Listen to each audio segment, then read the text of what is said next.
হয় না। আর এখানটা আমি সাজের পিঠা বসিয়েছি, এখানটা পেঁয়াজ লঙ্কা দিয়ে বানিয়েছি, কারণ কি আমার মেয়ে ধনেপাতা খায় না, আর আমাদের জন্য ধনেপাতা মিলিয়ে বানিয়েছি। দেখেন পিঠেগুলো এত সুন্দর করে ফুলে উঠেছে, কিন্তু মিডিলের সাজের এটা আমার একদম পুরো ফুটো হয়ে গেছে। আগুনে বসিয়েছিলাম, নিচে একটু মাটি দিয়ে লেপ দিতে হয়, দিয়ে নেই ওর জন্য। আর এখানটা আমি কেটলি পিঠা বানাচ্ছি। কেটলি পিঠা বানানোর জন্য শুকনো গুঁড়িটার সাথে নারকেল, কাজু বাদাম যে যেরকম করে দেয়, চিনি, এগুলো মিক্স করে পর শুকনো গুঁড়িয়ে এটার ভিতরে আমি পুর ভরে কেটলির ঢাকনাতে ভাপা পিঠা করছি। আর এটা মানে আমি এক ফোঁটাও জল দিই নি।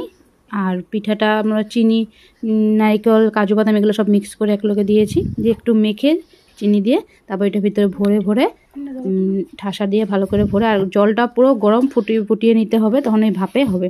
এটাকে গামছা দিয়ে ভালো করে ঢেকে এখন এটাকে আমি ভাপা পিঠা বানাবো। তো ভালোই লাগে পিঠাগুলো, ভাপা পিঠা খেয়ে।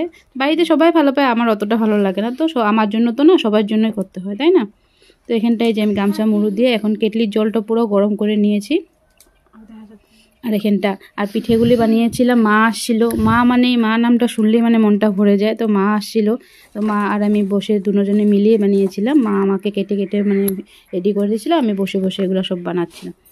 তো এই যে কেটলিটা আমি ভালো করে নিয়েছি, তো এখান থেকে নামিয়ে নিয়েছি। এখন মালপোয়ার জন্য মালপোয়ার গুলাটা গুলে দিয়েছে মা, তো আমি বসে বসে ভেজেছি। তেলটা পুরো গরম করতে হবে, তাহলে পিঠেগুলি ভালো করে ফুলে। আর এবারের গুঁড়োগুলো আমার পুরো মানে আমি ঢেকিতে গুঁড়েছিলাম, মানে এগুলো আর মেশিনে গুঁড়ো না, তার জন্য পিঠাগুলি খুব সুন্দর হচ্ছিল। আর এত কষ্ট করে পিঠাটা বানালে যদি ভালো হয়, তাহলে দেখলেই মনটা ভরে যায়, খাওয়াটা পরের কথা। মালপোয়াগুলি কি সুন্দর ফুলে ফুলে উঠছে, দেখেই মনটা ভালো লেগে গেছে। আর এখানটা আমি বড়া চালের তেল পিঠা বানিয়েছি, যেটা বড়া চাল মানে অনেকে শুকনো দিয়ে বানায়, তো আমি শুকনো কিছু বানিয়েছি। আর এখানটা আমি তেল পিঠা বানিয়েছি। এগুলি আমাদের ছেলে মেয়ে খুব ভালো পায়, আমার ছেলে আর মেয়ে তো খুবই ভালো পায়। তো ওদের জন্য মানে মিষ্টি সব পিঠা হয়ে গেছে, একটু মানে ঝাল লবণ থাকলে ওটা বেশি টেস্টি লাগে। কিন্তু মালপোয়া তেল পিঠাগুলো রেখে দিয়েছি।